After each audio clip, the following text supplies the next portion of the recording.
Hey, good morning, everybody. Good morning, Heather. Good morning. Good morning. How was your weekend, John?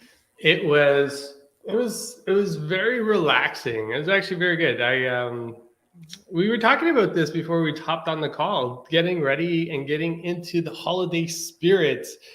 Putting up decorations in and around the house, and it's quite the experience pulling everything back out. And this year, I've got a new place to celebrate Christmas, so this is going to be my first time in this home celebrating Christmas. So that adds, another element of surprise, and it's like I'm not quite sure what to expect, but I'm sure going to be good. How about yourself? I same put up Christmas decorations, which is earlier than normal for me, but and there's emotion that goes around with that, right? So you pull out some decorations and they remind you of Christmases past or people that have passed. And then there's other like happy memories. Like last year, I sent Patrick on this crazy Facebook marketplace search for a ceramic Christmas tree for my sister. And when he got there, the lady was selling a bunch of stuff because she was moving into a home, and she had this beautiful like train set. And I said to him, just buy it from her. Like I feel bad because we got a really good price for this ceramic Christmas tree. And like this is now the second year we're pulling it out. We pulled it out and we're just like, this is the most beautiful train set I've ever seen. I think we paid like $15 for it. Like I almost feel guilty. So there's good memories, and then there's some sad memories because people have left us that have given us either ornaments or Christmas decorations. And so I think it's a really good time of reflection on happy moments and how to create more of those. Yeah, no, for sure, and yeah, no, yeah. Hmm. Yeah, no, I'm kind of sitting with that right now, and it's like, you're right. It's definitely a moment or time for reflection as we go into the new year. And I know a lot of people around this time of year start thinking about next year as well. So there's a combination of different things, tons of different emotions that are kind of hitting us, and I can't believe we're at the end of 2022. Like, it's just, where did the year go, right? Like, and I think we all kind of say that to ourselves, but this year more so because it's been one of those whirlwind kind of years, right? Like, we're not in the pandemic, we're not out of the pandemic, we're like, I don't know where we are with this pandemic, right? So yeah, it creates a lot of uncertainty and just kind of figuring out what's next, right? So Well, and I think, people, like you said, John, they wait till the end of the year to do their reflection. And now is the perfect time to do that reflection. Like, imagine looking back on the year and celebrating your successes. Just like on Friday when I shared, don't look back up on the mountain when you're trying to climb it, take one step forward, but every once in a while look back and see where you've come. So this is that time to look back on your mountain of 2022 to see where you've come already and what you've accomplished. And every one of us can probably have a list of 50 things at minimum that have been accomplished, small, big, little, new ideas, new thoughts, new belief systems. All of this is to celebrate. yeah, no, and it's funny that you say that because it's a practice, right? And I want to highlight that because I went through this exercise with the group last week where I was asking them, what are some of the things that you'd like to celebrate this year, and they were stuck. Like, they were really challenged Mm. with, oh, I'd like to celebrate this, or like one or two things. I'm like, okay, give me a list of 10 things, and they were like, I can't think of 10 things. We have And amnesia I of the good know. stuff, and we only focus on the bad stuff. That's why, watching the news is so detrimental to our mental health. It's because we remember those stories that made us feel really emotionally charged, as opposed to the story of being a really good mom or dad, having a tea party with your little kids, or making a couch fort, or just having date night with your loved ones, or calling someone when they need you the most. Like, these are celebration moments. But you're right, John. Mhm. It is something that we should be doing on a regular basis and not waiting until the end of the year to do it. But now's a Yeah. good time to do it. So Yeah. Well, I don't know if I shared last week, but one of the people I went to UPW with, his name's Gunjan, and he talked about writing his daily wins and his daily celebrations. And I thought that was so incredibly insightful for me because it's one of those things that you don't think about very often, like celebrating daily. Like, what do you mean? And throughout that 4 days, I did what he recommended, and I thought about all the different things that I wanted to celebrate or win, or a win that I had that day. And the wins don't always have to be big, right? The wins can be something like, you know what, I'm on a new health program. I'm not eating the croissant. That's a win. Or, I'm going to go to bed 10 minutes earlier because that's what I said I would do so I could give my body more rest. That's a win. Like we think about wins having to be, and I think this is the way we're conditioned, right? Like this is the way society has conditioned us to think, it's got to be something big and grand in order for it to be a win. And the truth is, it doesn't. Any It does small not. thing can be a win, right? Going out, hey, I got my exercise today because I shoveled my snow. That's a win. Like if my goal, like whatever that is, celebrate the little things. Like we focus so much on the big things that we, like you said, we lose sight of all the little things that are really important in our lives, right?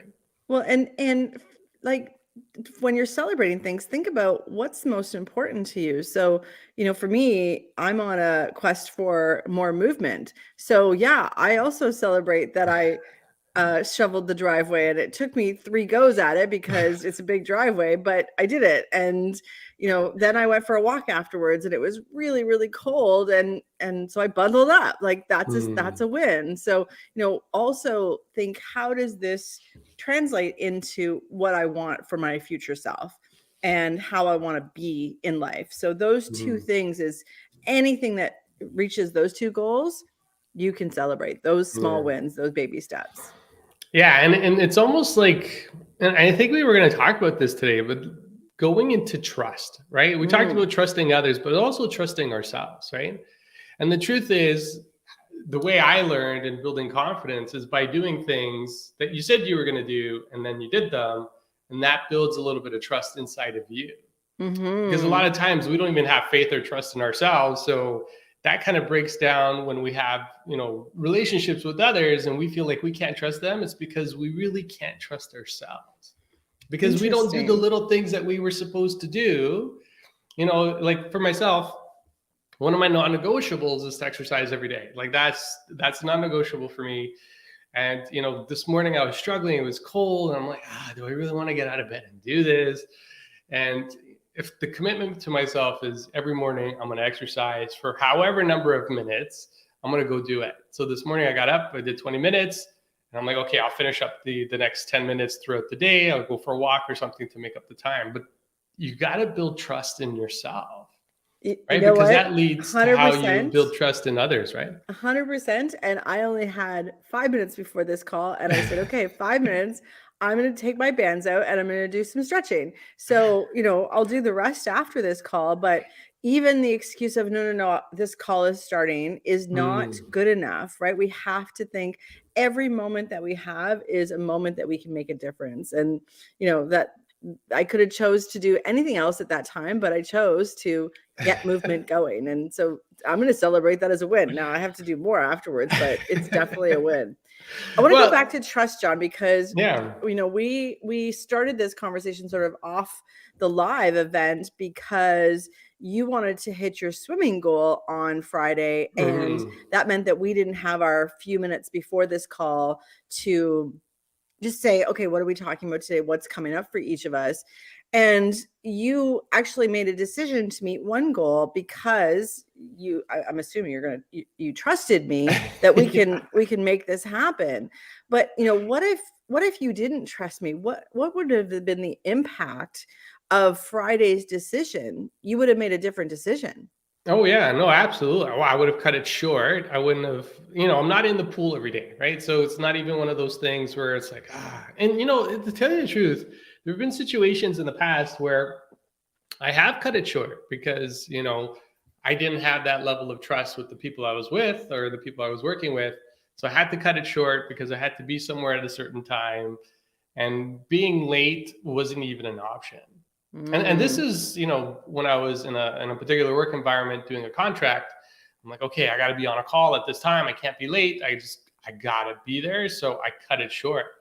But knowing, and this goes back to, for people that are in work environments today, right? Like, do you have that kind of trust with the people you work with? And, at that moment, in that situation in the past, I didn't. In our situation on Friday, I did. So it allowed me some breathing room. It's not that, I enjoy being late. It's one of those things I'm not happy about. I always like to be on time if I can, early, but on time for sure. And just knowing that I have that wiggle room, it actually drives and motivates me to want to do better when we get together. Mm. Right. Well, and what's it costing you when you don't have trust, right? So if you would have cut your time short, you wouldn't have met your goal that day, and you want to Mhm. add, what is it, 50 meters every single day to 50 your meters every swim. 50 Yeah. meters. So you wouldn't have met your goal. You would have been a little bit hard on yourself for not meeting that goal. That would have pulled into the day in some format of not feeling your best self. And then you would have shown up for friends, family, coaching sessions, just 1% less than you could have been. And that's that ripple effect of negativity is not a positive thing. But trusting your team has got it. That actually is putting money in the well, right? It's focused on the right area. So think about areas in your life where you might not trust, and what's it costing you right now, and what's it costing those around you. And that's a really important exercise, because often we're like, well, that's just the way it is, and that's not true. That is not a true statement. It may be for this moment, but we have the power to do something about it and surround ourselves with people we trust, or acknowledge why we don't trust them, and perhaps deal with that in a appropriate way. Yeah. And I think even going into, if we look at the end of 2022 into early 2023 and what's happening in the markets and financially and everything, I think more than ever, trust is going to be one of those big things that are going to help organizations either succeed or fail.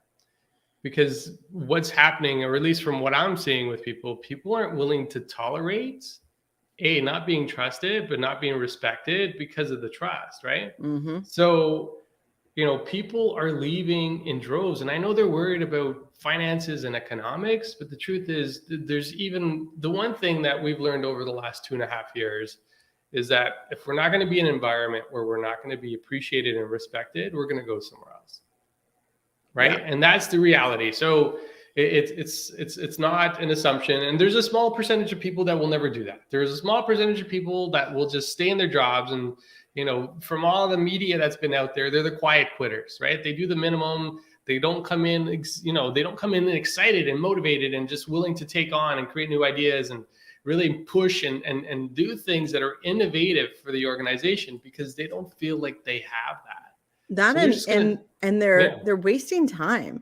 And I mean, I've been in meetings in the corporate environment, John, you've been in the same situation, where way too many people have come to the meeting because they don't trust what's going to happen if they're not there to either have a vote, have a say, or listen to the boss's direction, because it gets changed along the way. And so many meetings that I've ever been in, 3 people could have made that same decision that 20 people were making. Like, that's just a waste of corporate funds as far as I'm concerned. come on. So It's funny you say that. That's FOMO, right? So I did a training session with some folks from Under Armour last year. And one of the things that they brought up is there's this FOMO, right? Fear of missing out. And they feel like, so they would have 15 people in every session just because they didn't want to miss out, like you said, on the information. But I'm like, aren't their minutes captured? Aren't they distributed? Aren't they shared out with everybody? And they're like, no. I'm like, ooh, okay. Well, maybe that's something that you want to implement going forward, so you don't have 15 people on the call. Only 2 or 3 people, like you said, need to be there to make a decision to move it forward. Or even a recording of the call. Like I've been taking a course, and the recordings were there from when I was away, and I loved it because I can fast forward the recording and like listen to it at faster speed and listen to it while I'm driving the car. So like now I'm gaining time and I didn't miss a thing. So, there's other ways to get the information we need, but the key here is, who do you trust and who do you surround yourself?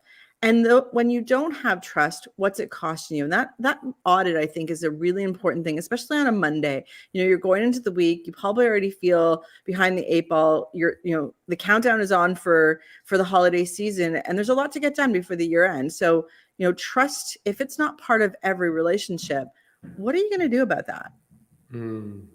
Yeah. And how are you going to make sure it's almost like, it's funny because there are beliefs in and around trust. And, when I worked in my work environment, when I was leading a team, I was very big on giving trust. So much so that my leader came up to me one time and goes, you give your people too much trust. Oof. I'm like, what? How's that possible? I'm like, he goes, you trust them too much to do the things that you need them to do. I'm like, well, are we delivering? Yeah. Are we getting everything done? Are we meeting objectives? Yeah. Okay. So what's the issue here? Yeah, I think that statement, if I just can read into it, is a misunderstanding between trust and learning, right? So you're trusting that they're going to take an action. What may come out of it is that the action could have been a different action, but if you didn't trust in the first place, they wouldn't take that action, and therefore you wouldn't know what you needed to teach them or what the next steps are. So it's just the chicken before the egg sort of scenario.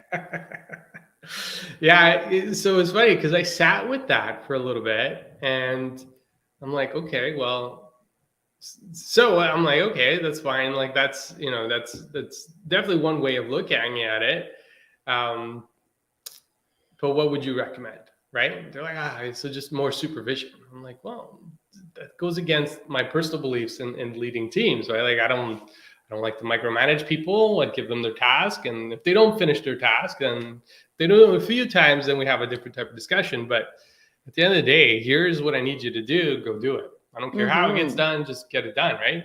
And I love it. Peter's jumping in. Hi, Peter. Good morning. Peter's my Axiogenics course, and my goal this week is to get my exam done. So, but he's saying what's needed so I can trust myself or others. So, what's needed? What's needed to gain trust? Because often trust is there, and then it's not because it's lost.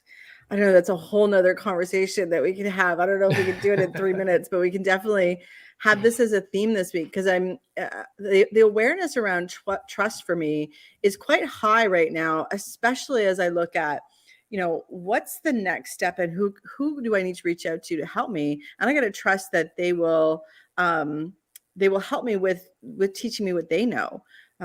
Those relationships are what I'm reaching out to in the next few weeks because there's a bunch of stuff I want to get done that I have no idea how to do it. So I got to trust that somebody I know knows how, and they're going to help me out. Yeah, I know. But, I think the trust comes from also building and creating relationships where you've added value, right? So, yeah, I know that's important, right?